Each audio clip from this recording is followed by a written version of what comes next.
Tell me your battery now.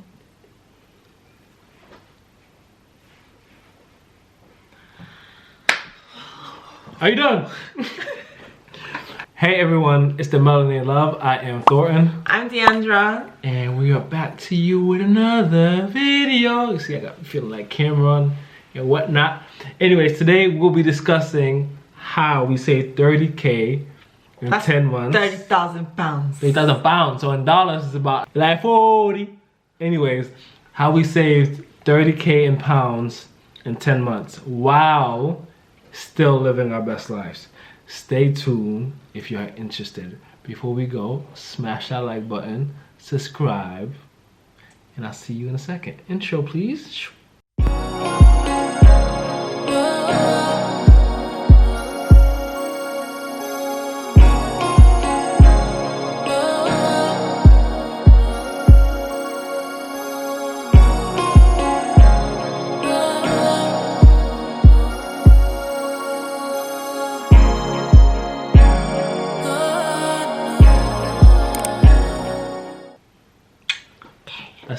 That's kind of smooth. I don't feel done. That's kind of smooth. Welcome to our channel, guys. Thank you so much for tuning in. If you guys are new here, welcome and thank you for clicking on this video. If you're an existing subscribers, big up yourself, okay, for rocking with us. We really appreciate it. Definitely, if you like this video, share it with your friends and your family. We're trying to bring you some, you know, useful content, edifying content, you know. So we so we wanted to share with you guys how we saved 30,000 pounds in about 10 months. Wow. Still enjoying our life. We want to be very transparent because we've seen a lot of videos when we started the process on how to save money, but it involves just eating noodles basically just every day. And that works for some, and I know some people in a certain situation where they can do that, but we newlyweds, okay? We're trying to live, navigate being married. I'm trying to go on date nights in Paris. We're trying to navigate living at home with my mom and my family. Not having our own space. It wouldn't make sense for us to just sit at home, eat noodles, drink water and call it a day. Like, we would literally go crazy. Even with all the things that we've been doing, we're on the verge of going crazy. So for us, that strategy just wasn't going to work. So we kind of figured things out for ourselves and thought, why not share it with you guys? It's something that's been on our minds for a really long time now. We kind of didn't want to do anything property or money related because we didn't want to jinx our property process, but it's jinxed anyway. Exactly. Because we still at home. Exactly. So we're gonna get right into the video with the first top tip that we have for you, and that is to have a plan and stick to it. Okay, this is something that you'll probably hear on loads of videos, and everyone's plan looks different. Right. As we said, we didn't want to be in a position where we can't go out, we can't eat out, but at the same time, we need to be sensible, we need to have a plan. How much were we gonna save in a month? How much could we afford to save while still having fun? So what we did is we sat down, we used an Excel spreadsheet, we put our income in, and then we put all of our regular expenditure. So we went through both of our bank statements, and you have to be really open and transparent. That's probably the hardest part, is just laying yourself bare. But we both shared with each other our bank statements, and we went through and we were able to identify what we were spending on that was a recurring spend every single month and a necessity. So things like food shopping, the car insurance, any bills that we had. If we had credit agreements kind of individually, we take that all into account. So we then take all of that kind of expenditure out, allocate ourselves a turning up budget. Okay, so we had an amount of money. It wasn't enough. It's never enough for Thornton. But we had an amount of money that we would use for eating out, going out, buying stuff. We each allocated ourselves a little bit of money for, like, if we wanted to buy something random that month. And then after that, we then saw realistically how much was left and what we could do with that. But once we had established that plan of, okay, every month we're not spending more than X on petrol, we're not spending more than Y on food shopping, we're not spending more than Z on going out, we then had a decent number which we felt would be able to get us to the goal that we wanted in a pretty decent time. So figure out what works for you, plan out what works for you. For some, it might be that you can save 30 grand in 5 months. For others, it might be 30,000 in a year and a half. It might be 2 years. Whatever it is, have a plan. Yeah, the number is so subjective as well. Like the number for us, we put it like on as a title because that's what we wanted. But the number is subjective because it's whatever your goals are. Yeah. When I met Deandra, like I was traveling. Look. Oh, I was traveling and I was saving. So like I still found a way to like spend my money. As you can tell, I love to spend. I enjoy it. I didn't have it when I was younger, so I'm gonna do it now. Anyways, Spend. Yeah, so I was able to, I knew how to spend, I knew how to save as well though. Like, I went to Dubai, I met her, but I had good enough money in my bank account to not worry about anything. Like, that's why I can transition to the UK seamlessly because I had a saving. So, always remember to like, enjoy yourself, but like, just have a plan. Just have a plan. Always have a plan. 2, be emotionless. This was a bit harder for me because like I said, I'm emotionless. But on the other hand, I like to spend, alright? I like to spend, baby. You see me? You see? Nah, anyway. To be emotionless while you spend or save, essentially, you have to be able to kind of automate it. I think that's like the best way to kind of do it because if you manually do it, that's what I was doing initially. Because manually doing it, and it hurts to see it. Like, it hurts to put those numbers in and put it somewhere else where you can't touch it. I love to have, like, one bad habit I had is I love to have all my money sitting at once. So, like, I used to put my savings, I used to put all my money just in one account so it just looked nice to me. Deadly. Like, crazy. It's bad because I just know, like, oh, yeah, swatch it. It's not good. It's not good. It's appeasing to my mind, but it's not good. This is why I've been an angel in his life. I've changed his life. Sure. Sure. But anyways, yeah, it's being able to just automate the process. It makes it easy if you have it taken away out your check. Like the minute it hits your account and that same day, boom, it's gone. You don't even see it. It doesn't hurt as much because like you didn't touch it, hands off, and like consistently, like monthly, it just goes on and on and on. And like, you know, out of nowhere, you're like, oh shoot, like my savings is up to this. Here, being in the UK, you get paid monthly. So that's an adjustment that I had to make because I'm so used to being paid bi-weekly, which is like every 2 weeks or 15th and 30th, where I can save the money I'm getting the next check if I spend the money I have the first check in the month. So it forces you to balance it off a bit more, and because you get your lump sum cash from the beginning, and you just have to understand how to save that. Yeah. So being emotionless is like big. It's just like gambling. Just take the emotions out of anything and just do what you need to do. It comes in, obviously, there's different ways that you can do it. Yeah. So some people use standing orders. So this is just an automatic payment from one account into another. We set up a joint savings account. Yeah. It was my savings account and then we added Thornton's name onto it.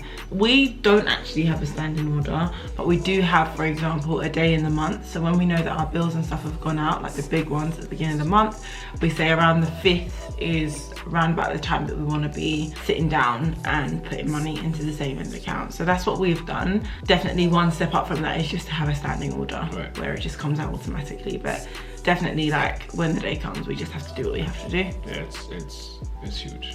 Like, you need to do it. I use like an app called Plum in the UK. So anyone in the UK, if you use Plum, it's like a good savings tool where you can kind of put a percentage in and they just take money out, like extra change. If you go to TK Maxx and you spend £25.33, they'll just round off numbers and they'll save it for you. So like little things like that can benefit you like down the line. 33p.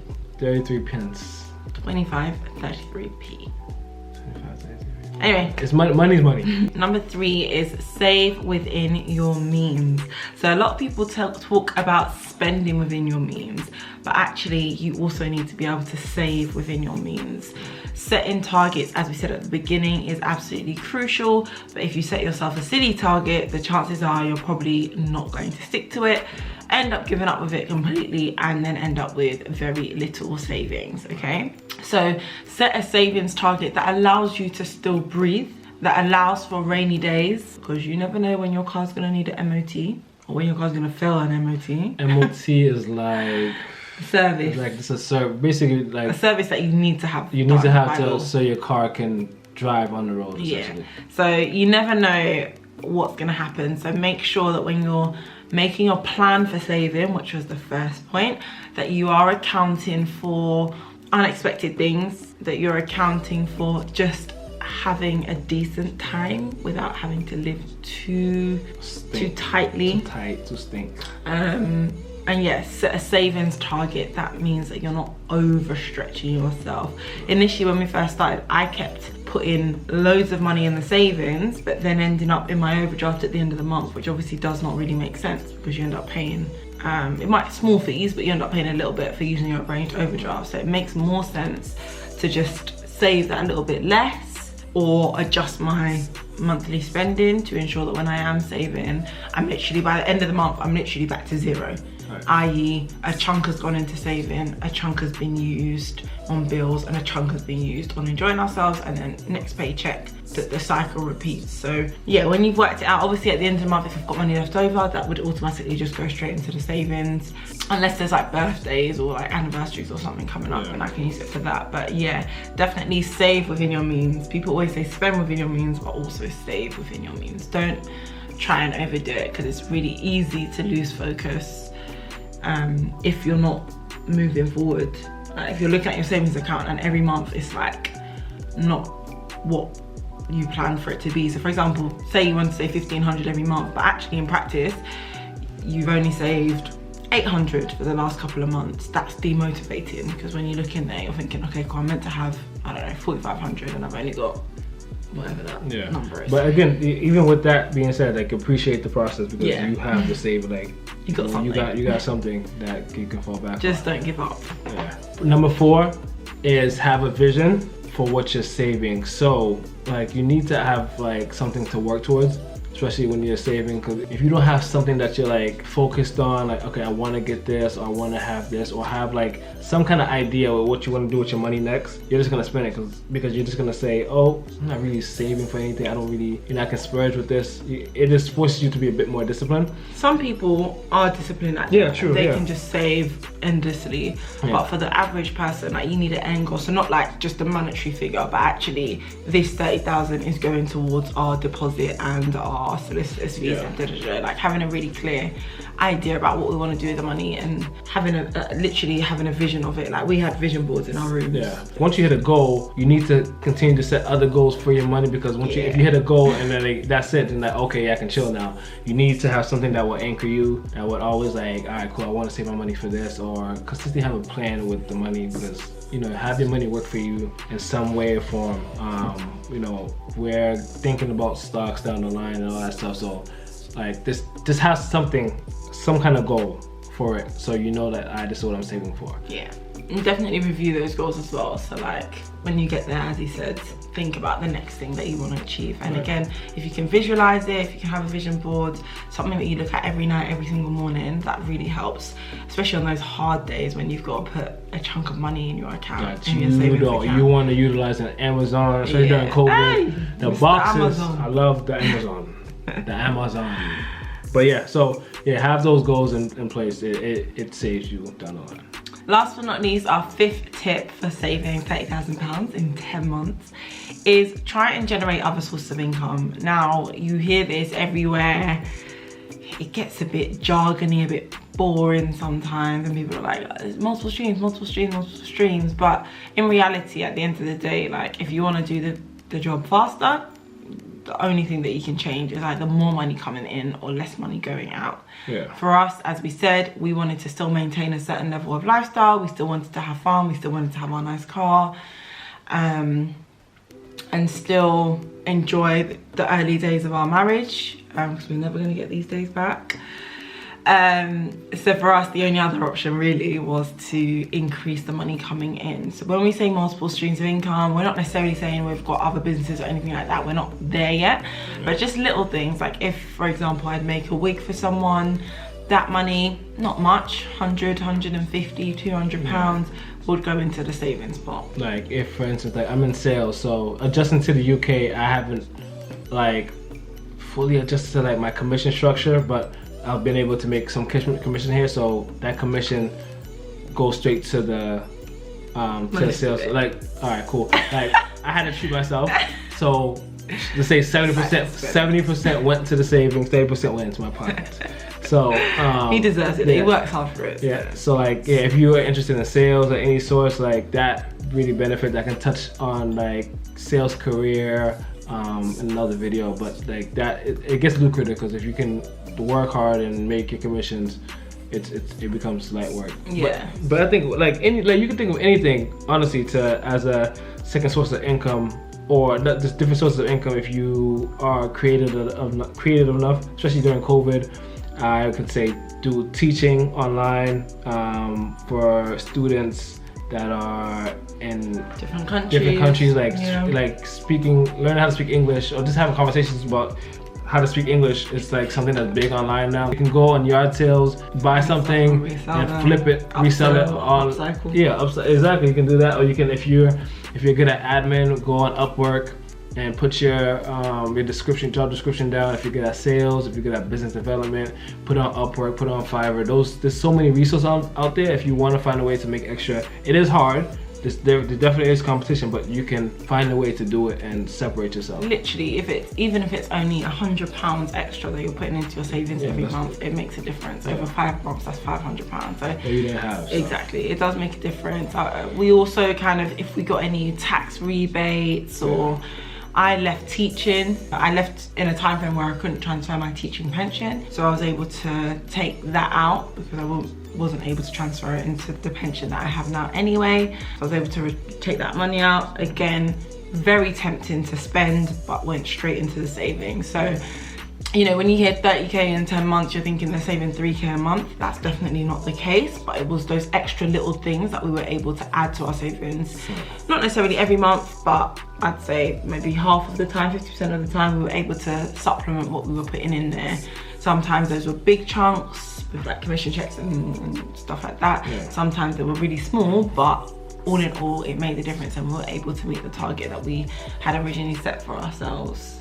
At the end of the day, the numbers is subjective. It's it's simple to save. It's not easy because there's a lot of emotion that get involved. I know, like you earned your money, you want to spend it. I feel you. I understand it completely. I'm there. But if you want to maybe potentially get a job one day, if you want to potentially be in the state in Paris when you want, save that money. Save that little money you got, put it away, and then you'll be enjoying wherever you want to enjoy. Like just having that money, having wealth, like people say it's not everything, but you want to face your problems with money than without. That's my so. There's one bonus point that I want to add that Fulton's not actually aware of, and I'm gonna say, but the last thing that I would say is shop sales. Okay, shop sales. One thing that I've always been and always stay true to is not buying things for full price. Like, I think it's the economics teacher in me. Like, you know they're gonna reduce that item. Most definitely gonna reduce that item. If they're not gonna reduce it, there is a discount code. If there's no discount code, there's student discount. There is something. I'm smirking because if it's eyelashes, if it's makeup, she will buy it full price. But if it's clothes, I'll try and get this down. like if it's clothes and sneakers, she won't understand the value of like some of these things won't go on sale. So I meet her halfway because like I do know in Zara, let's say for instance, I love Zara. Zara, like you're almost guaranteed that thing that costs £50 is gonna be in the sale for £15. Like yeah, that's fine. Like that's fine. But there's times that I know there's certain items that they put out. I'm like, all right, cool. These aren't going on sale. For the most part, like 75% of the time I'm right. There's other times I'm like, alright, cool, they're going on sale, but I gotta eat that. Sneakers as well, she's getting into sneakers, colorful sneakers at that because she likes black and white and gray. But with sneakers as well, there's certain shoes that she's starting to understand that, alright, cool, like you gotta pay full price because retail is cheap compared to how they're gonna flip those shoes. Fair enough. So that, but besides that, she's right. Get those sales. I like a sale. I've converted this man. When he first came to this country, he was horrified because every time we went into a shop, I would beeline to the sale rack, and if there wasn't anything on it, I'd be turning back around. You're not gonna just at least look at the good stuff here. There's some juicy stuff over here. I'd be like, nah, if it's not on the sale rack, I don't want to see it. It's crazy. And now he does the same thing. Yeah, I never do it. You know, we live near a mall, so like I know how that mall operates now, and I'm like, alright, cool. Like it's going to sale. I know some of the stuff is like it's not as nice. When I go to malls in London though, different.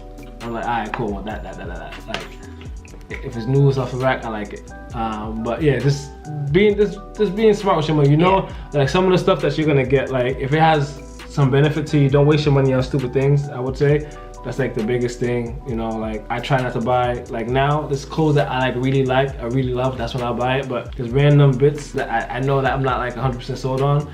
I just thought, but I won't buy it. I won't waste my time on it. It's just like things that like I like this thing right here, like this. If it's me, it suits me. I like it. You know, I'm gonna get. Bro. We have 100% rule. Like if you have any inkling or any inch of doubt, i.e. you're not 100% sold on that item, don't buy it. But yeah, just to wrap up, 5 top tips for saving £30,000 in 10 months. Number 1, have a plan and stick to it. Number 2, be emotionless. Remove all thoughts, happiness, anger, whatever it is, remove it and save that money.